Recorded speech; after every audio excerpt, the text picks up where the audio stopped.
اگر لوگوں کو نسل کی بنیاد پر جوڑنا چاہیں، زبان کی بنیاد پر جوڑنا چاہیں، وطن کی بنیاد پر جوڑنا چاہیں تو نہیں جوڑ سکتے، کیوں؟ وطن سب کے الگ الگ ہیں، زبانیں سب کی الگ.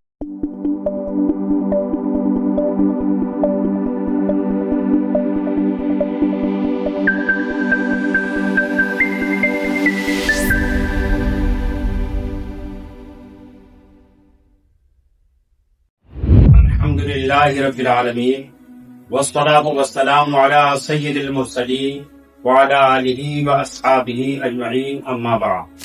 اعوذ باللہ من الشیطان الرجیم، بسم اللہ الرحمن الرحیم.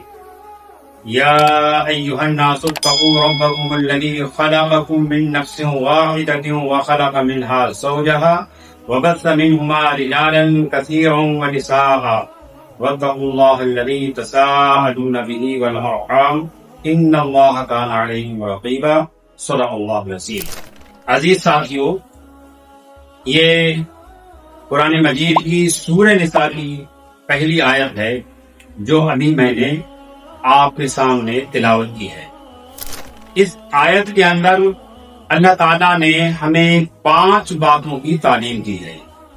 پہلی بات اس میں یہ فرمائی گئی، یا ایھا الناس اتقوا ربکم، اے انسانوں تم اپنے رب سے ڈرو جس نے تم کو ایک جان سے پیدا کیا ہے اور اسی سے اس کا جوڑا بنایا.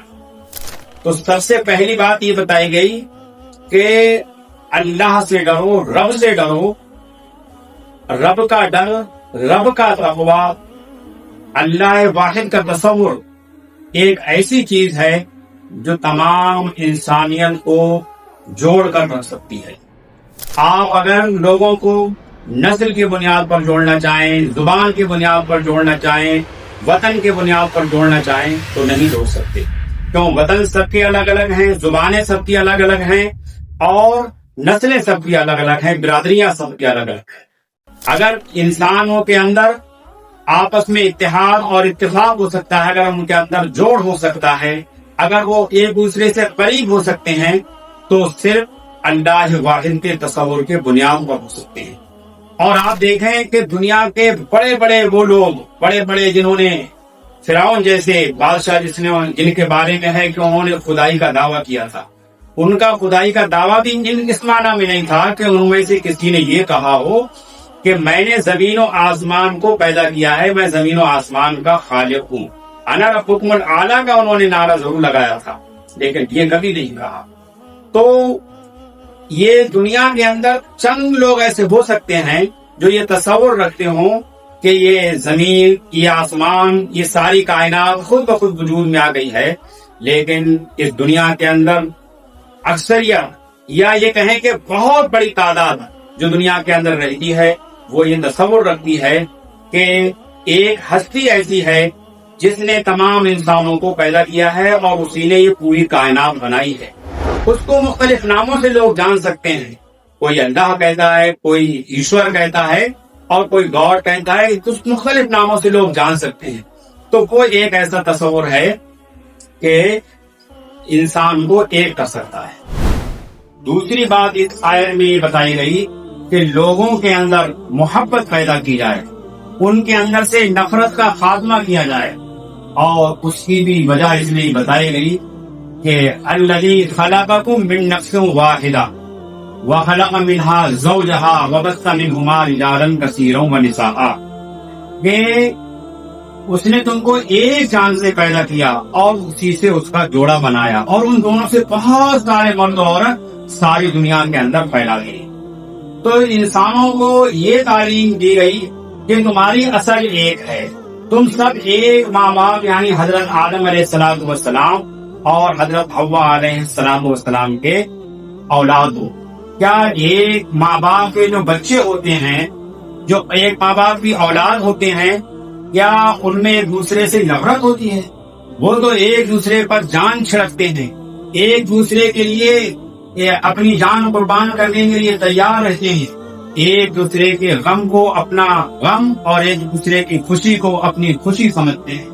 ایسا کبھی نہیں ہو سکتا کہ جو ایک ماں باپ کی اولاد ہو وہ اپنے دوسرے بھائیوں کا، دوسری بہنوں کا کھانا پانی بند کر دے، ان کے اوپر مظالم ڈھائیں، ان کے مکانوں کو تباہ کر دے اور ان کے جان میں درپے ہو جائیں، بلکہ وہ ایک دوسرے سے محبت کرنے والے ہوتے ہیں۔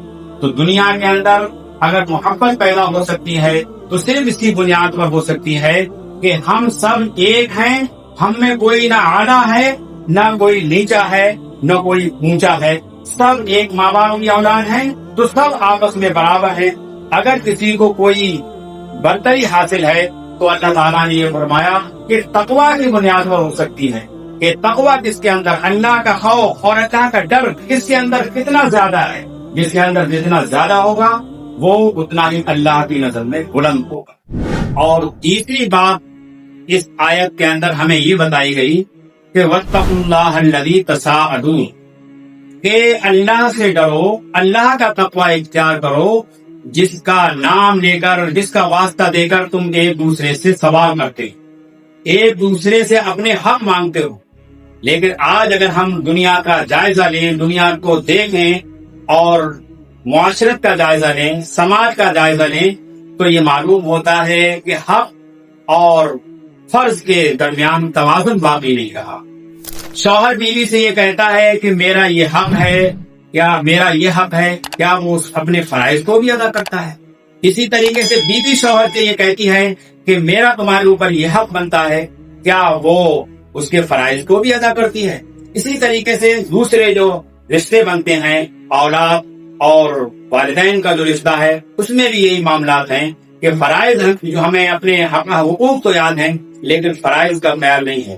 تو ان دونوں چیزوں میں توازن ہوگا تو دنیا کے اندر مساوات ہوگی، اعتدال ہوگا، اور دنیا کے اندر امن ہوگا اور سکون ہوگا، اور دنیا کے اندر جو بے چینی کی کیفیت ہے وہ ختم ہوگی۔ اور چوتھی بات اس میں یہ بتائی گئی کہ ارحام، کہ جو رحم کے رشتے ہیں ان کا خیال رکھو۔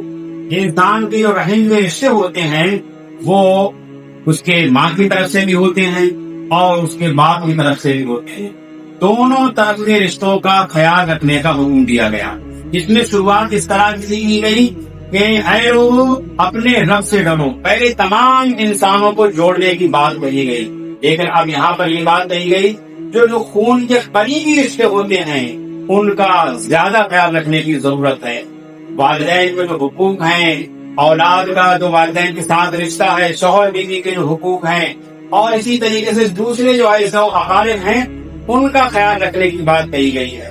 اور شوہر اور بیوی کے تعلق سے یہ بات اس میں کہی گئی کہ جس کو تم بیاہ کر لا رہے ہو، جس کے ساتھ تم نکاح کر رہے ہو، وہ تمہاری زوج ہے، یعنی تمہارا جوڑا ہے۔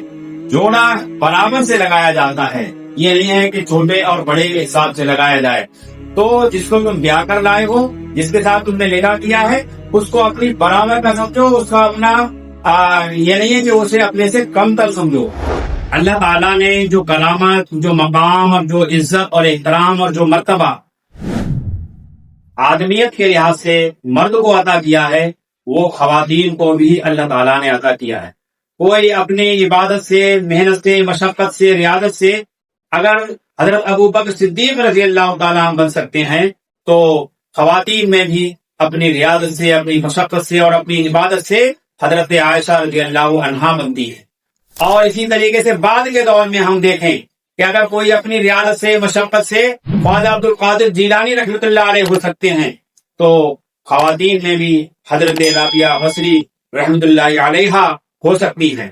اور حضرت رابعہ بصری وہ عظیم خاتون ہماری تاریخ کی ہوئی ہیں کہ ذوالنون مصری جیسے بزرگ بھی ان کے ہاں تربیت پاتے تھے۔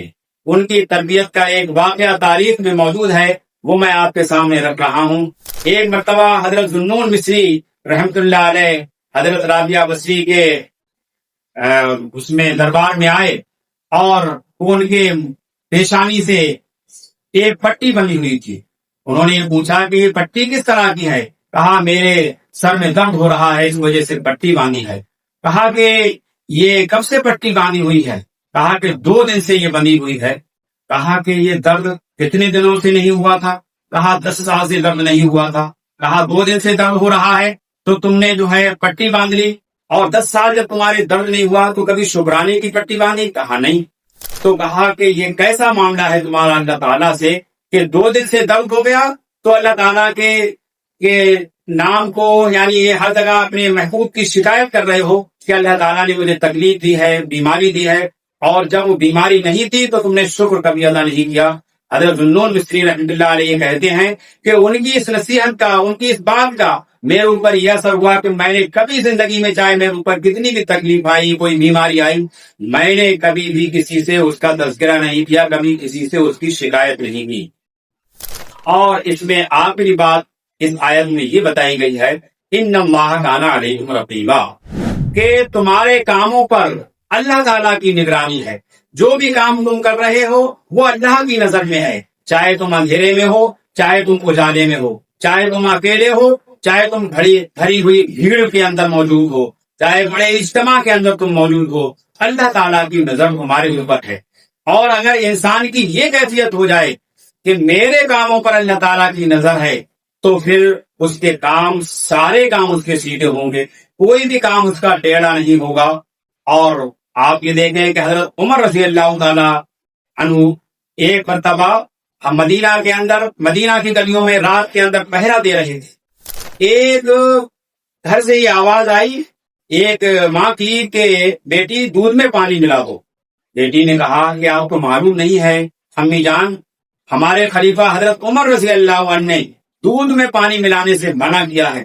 تو ان کی والدہ نے یہ کہا کہ بیٹی یہاں عمر کہاں ہے، وہ یہاں کہاں دیکھ رہے ہیں؟ تو بیٹی نے یہ کہا امی جان، اگر یہاں خلیفہ نہیں دیکھ رہے ہیں تو اللہ تعالیٰ دیکھ رہا ہے جس کی ہمارے کاموں پہ نظر ہے۔ حضرت عمر رضی اللہ تعالیٰ عنہ گزرتے ہوئے یہ بات سنی تو اس مقام کو نشان زد کر دیا۔ واقعہ قبیل ہے، وہ اس طرف نہیں جاتا۔ یعنی اگر جب اللہ کا خوف انسان کے دل کے اندر پیدا ہوتا ہے تو وہ یہ نہیں دیکھتا کہ کوئی بڑا حاکم دنیا کا مجھے دیکھ رہا ہے یا نہیں دیکھ رہا ہے، اس کے سارے کام چاہے وہ اکیلے میں ہوں چاہے اس کے بھیڑ کے اندر ہوں، وہ سارے کام اس کے سیدھے رہتے ہیں۔ تو یہ 5 باتیں جو اس آیت کے اندر بتائی گئی ہیں کہ سارے انسان ایک ہیں اور اللہ تعالیٰ نے ان کو پیدا کیا ہے اور ان کی اصل ایک ہے، وہ ایک ماں باپ سے پیدا ہیں، اور وہ ایک دوسرے کے حقوق کا اگر بندے خیال رکھیں، فرائض کا خیال رکھیں، اپنے حقوق کا خیال رکھیں، اور پھر یہ جو رشتے ہیں قرابت کے، جو قریبی رشتے ہیں، ان کا خیال رکھیں، اور انسان کی ہر وقت اس بات پر نظر ہو کہ اللہ تعالیٰ میرے کاموں کو دیکھ رہا ہے، تو اس دنیا کے اندر امن پیدا ہو سکتا ہے، اس دنیا کے اندر سے فساد ختم ہو سکتا ہے، اور یہ دنیا امن کا گہوارہ بن سکتی ہے۔ اللہ تعالیٰ سے دعا ہے کہ وہ ہم کو عمل کی توفیق عطا